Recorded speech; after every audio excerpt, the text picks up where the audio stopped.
One down, and now Hosmer. Fly ball, left center field, and it's off the top of the wall. Hosmer is going to end up at third base. Eric Hosmer, a two-run shot, and the Kansas City Royals have the lead. Let's go! Eric Hosmer is the Royals' Mr. October.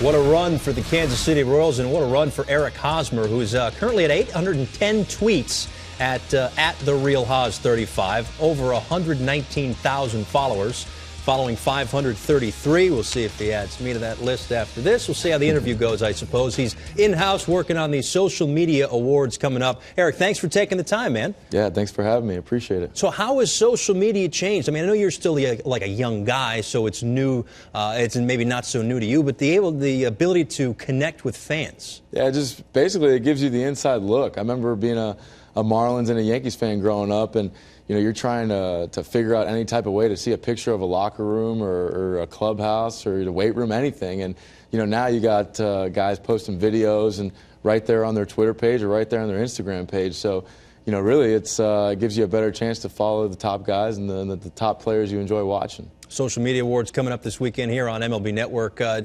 Take me back, Game 7. You guys 90 feet away from sending it to extra innings. Who knows what could have happened next, but when that ball gets to the gap, take me back into the dugout. I mean, the whole postseason, the stuff that was happening, it was almost like it was meant to be for us. And that's the thing with our team. We never quit, especially, whoever it was. When Lester was on the mound in the wild card game, and you got Bumgarner on the mound in Game 7. But as soon as Gordo hits that ball, and it's in the gap, and he's going to, at least get a double, possibly a triple, but right when you see the left fielder kind of throw the ball on the side or mishandle the ball or something like that, you think it's time and you think it's our destiny. But unfortunately, we came up a little short. But all in all, it was a phenomenal year, and it was a great ride for our team and our city, Kansas City. Well, you were really locked into. I know you enjoyed it, but you were spot on at the plate. I go back to the beginning of September when you got off the DL. I remember talking to Dale Swaim about this. He thought there was an at-bat against Justin Verlander. You're playing against the Tigers. That really locked you in because sometimes you have a tendency to get real big. Yeah. And he thought there was one pitch. This might be it right here. Preview of the wild card game with the triple. Tell me about this and the adjustment you made late in the season because you were on fire from this point on.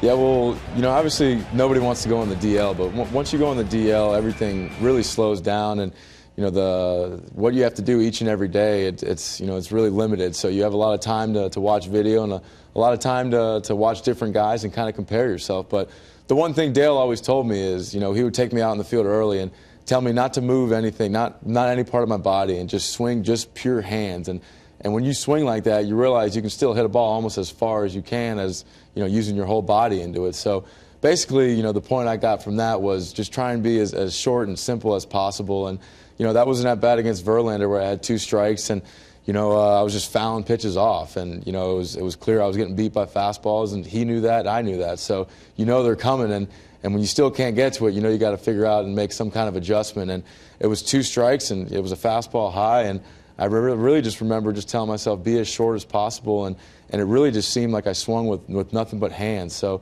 really from that swing on, it really helped me kind of shorten things up, and when you do that, you just create yourself more time, and your plate discipline goes better, obviously, and everything just starts clicking. Eric, obviously one of the big storylines this year was Kansas City going to the playoffs for the first time in 3 decades, in 29 years.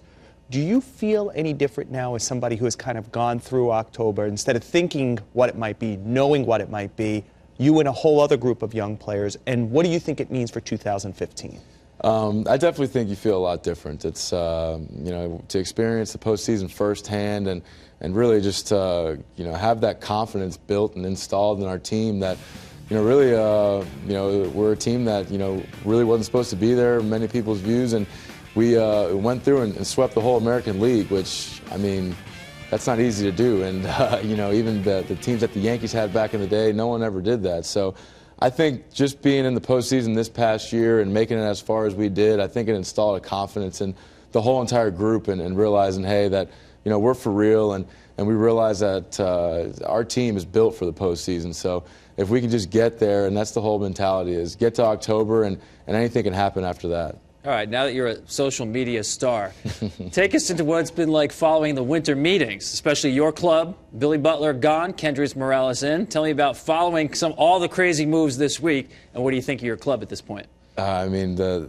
moves this winter meetings has been never ending. You know, I went to sleep one night, and you see Howie Kendricks on the Dodgers, and I'm a late sleeper obviously, so I woke up around 10:30, 11, and before you know it, Cespedes is on the Tigers, and guys are moving all over the place. But I saw we got Kendrys Morales, and obviously he's a guy that can hit, and we need power, and we need guys that can drive the ball, and obviously losing Billy hurts our team, but to get a guy like him that's from both sides of the plate, and obviously he can play first a little bit, and it can make our lineup a lot more flexible. The ability to give Salvi days off so his legs are feeling good in September and October, and you add Luke Hochevar to the bullpen, to a bullpen that's already pretty good looking bullpen. I think it really makes our team look good. Eric, it looks like James Shields won't be back. And it felt like that was the piece that turned your team from, hey, a nice collection of young players, to